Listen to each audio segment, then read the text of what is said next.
avec le Raw du 21 octobre 2024. On commence ça avec le retour de Lilian Garcia et j'en profite pour qu'on puisse un peu parler des nouvelles. On parle pas de nouvelles ici, mais là, vu que ça l'impacte le produit, on va en parler. Il y a Samantha Irvin qui a quitté. Et là, un peu surprenamment, et tu sais qu'on appelle Lilian Garcia. Cette semaine. Ouais, Lilian Garcia qui arrive en renfort un peu. Écoute, normalement, c'est très classique WWE. Quand quelque chose arrive comme ça, on appelle des Hall of Famers, des vétérans pour venir comme prendre la place de la personne qui doit être remplacée. Fait que Lilian Garcia, ben, elle a été une trooper. Elle a fait parfait, vous avez besoin de moi, je m'en viens pour vous dépanner pour le show parce que clairement, on venait de perdre notre annonceuse. Et de ce qu'on a pu lire ou ce que Samantha Irvin a dit sur les réseaux sociaux, dans les commentaires en dessous de sa lettre, elle était très reconnaissante pour la WWE et tout ça.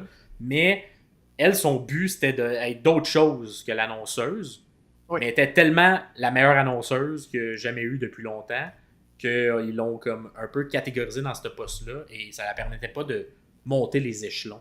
Ça ne lui permettait pas de monter les échelons, ça ne lui permettait pas non plus de faire des projets à l'extérieur de la WWE. Là. Elle fait de la musique également là, en tant que chanteuse.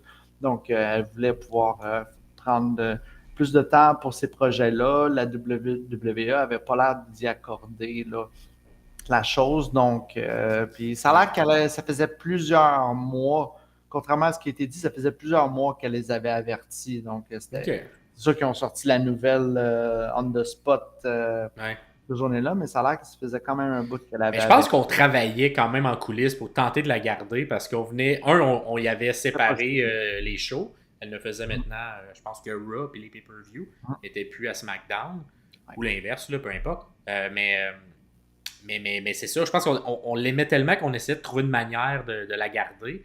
Puis je sais qu'il y a même quelques semaines là, où elle n'était plus là. Lorsque Ricochet a quitté, là, c'était comme un angle aussi pour lui permettre de donner un peu de vacances. D'ailleurs, Ricochet qui a tweeté elle ne s'en vient pas à la AEW.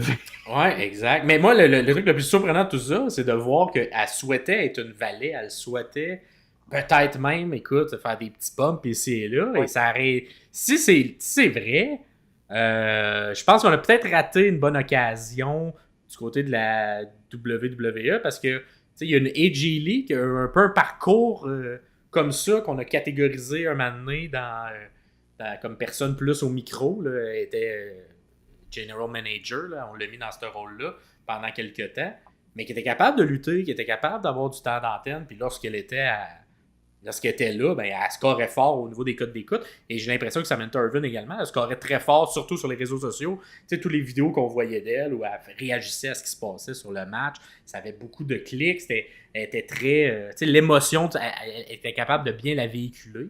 Fait que une grosse perte quand même du côté de la WWE. Et là, c'est ça. Temporairement, on a amené Mme Garcia. On va voir qui viendra remplacer peut-être plus à long terme Samantha Irvin. Et sinon, ben, bonne chance pour tout. Ça a été. J'aurais probablement pas connu, ça n'avait pas été à la lutte, mais toute une voix, Samantha Irvin. Et une des préférées également de Pierre-Paul. Fait que je t'es pas trop triste, Pierre-Paul, de la perdre. Pour le show en tant que tel, écoute, il n'y avait pas. C'est encore le show de 2 heures. Fait que on est comme.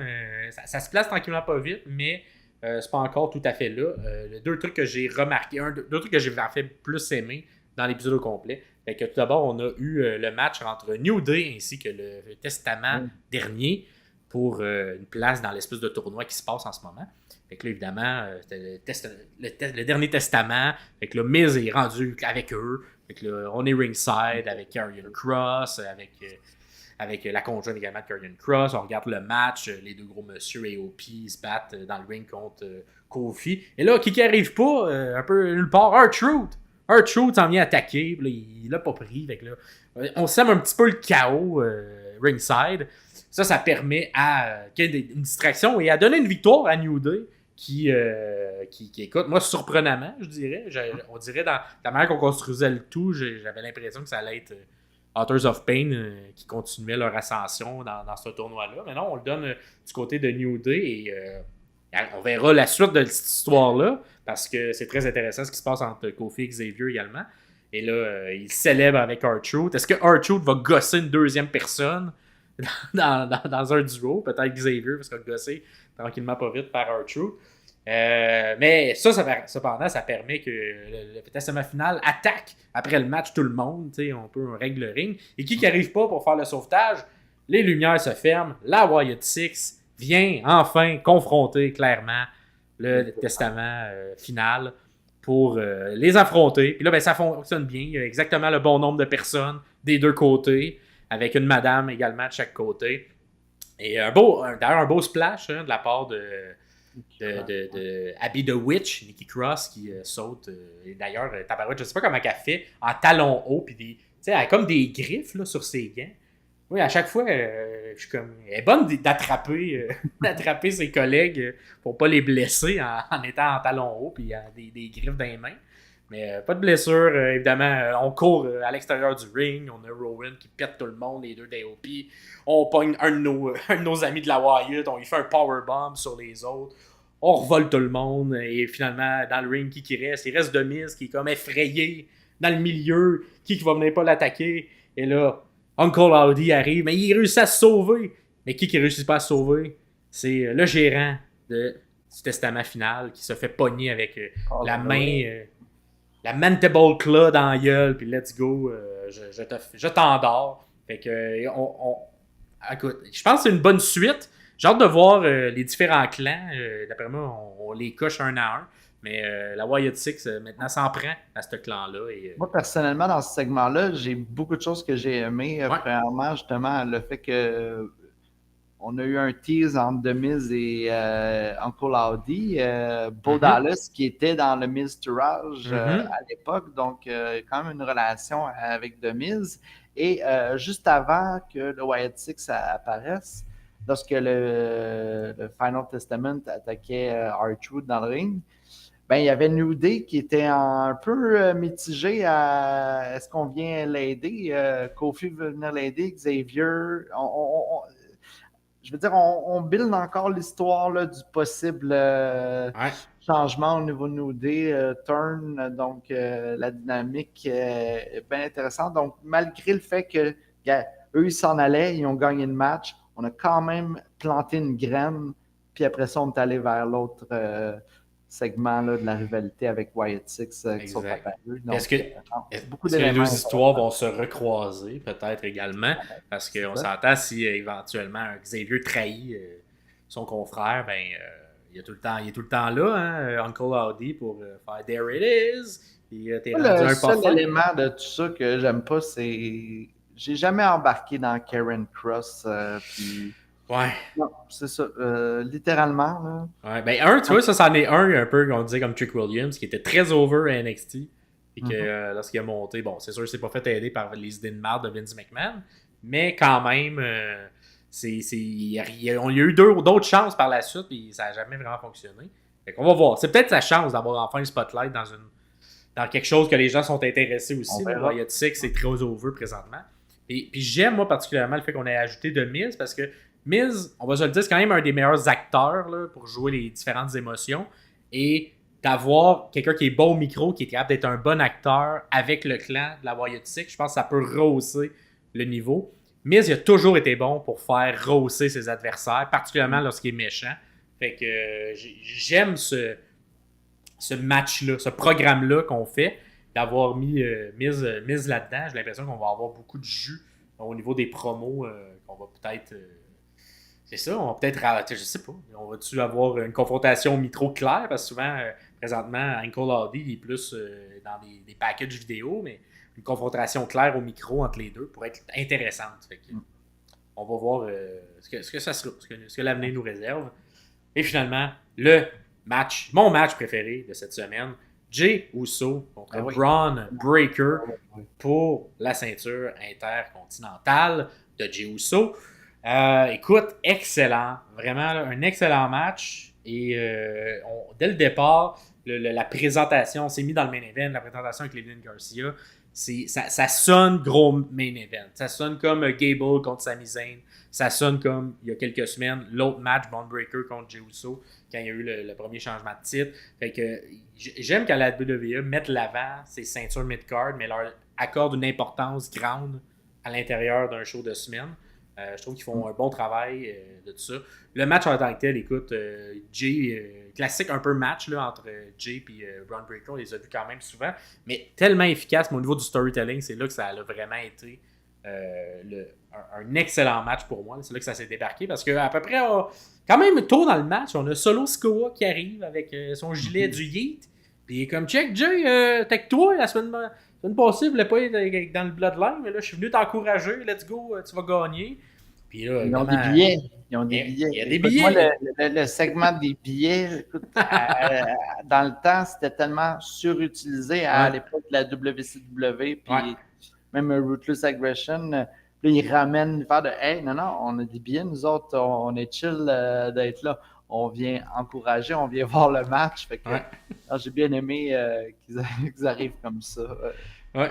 Puis c'est ça, clairement, Jay, lui, il est pas content. Parce qu'en plus, il venait comme l'aider dans le kayfabe. Fait que je sais pas si c'était comme.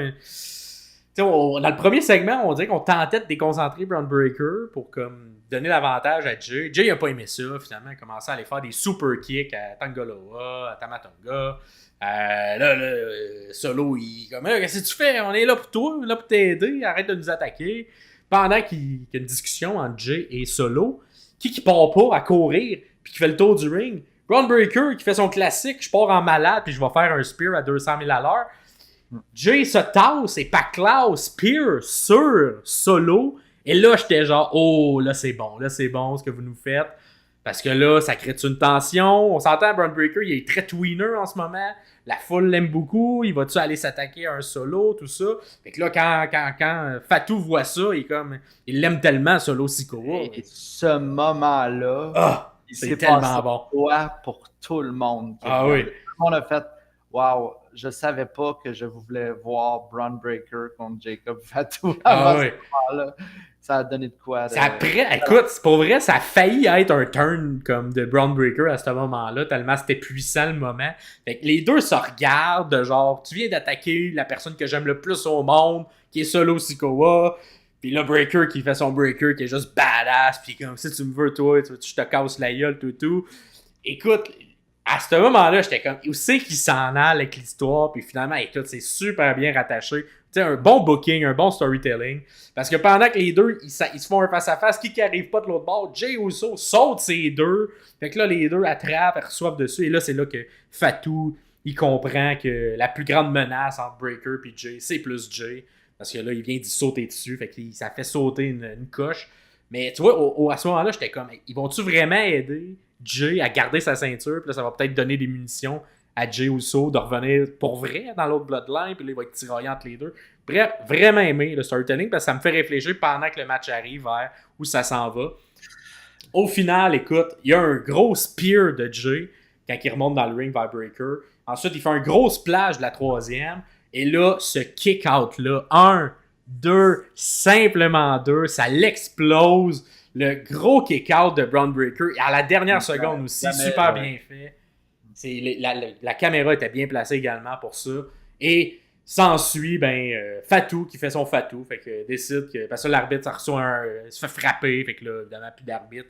Le Bloodline va s'en donner à cœur joie. Ramasse Jay. Le détruit ringside, leur pitch dans le ring, et là, Braun Breaker ramasse ce qui reste, il fait un espèce de spike DDT, un spear plutôt, et avec ce spear-là, remporte le match, remporte la ceinture, nouveau champion, deuxième règne déjà pour Braun Breaker.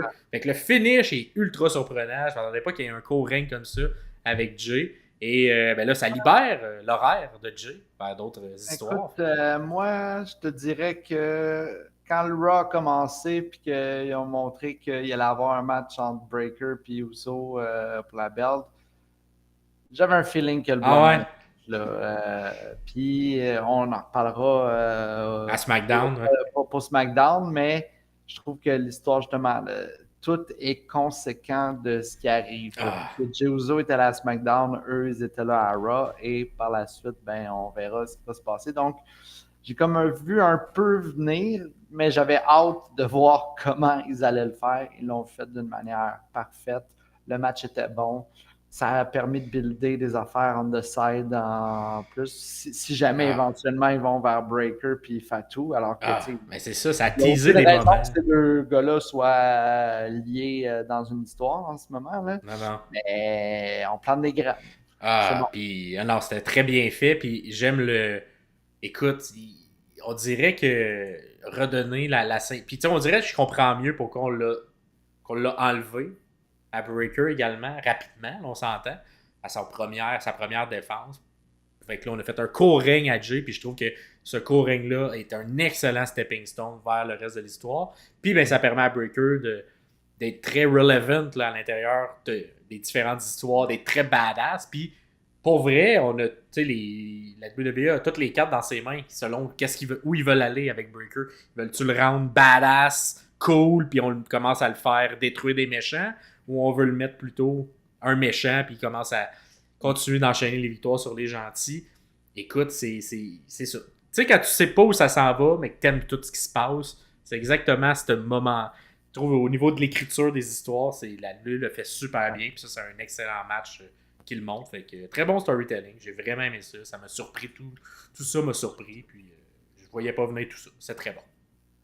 Et c'est ben ce qui termine ce fameux Raw ce fameux, pas tant fameux, là, 21 octobre. Là. C'est pas un Raw qui va rester dans les annales à long terme, mais un bon match quand même que je vous conseille. Je pense qu'ils l'ont mis également complet sur leur chaîne YouTube.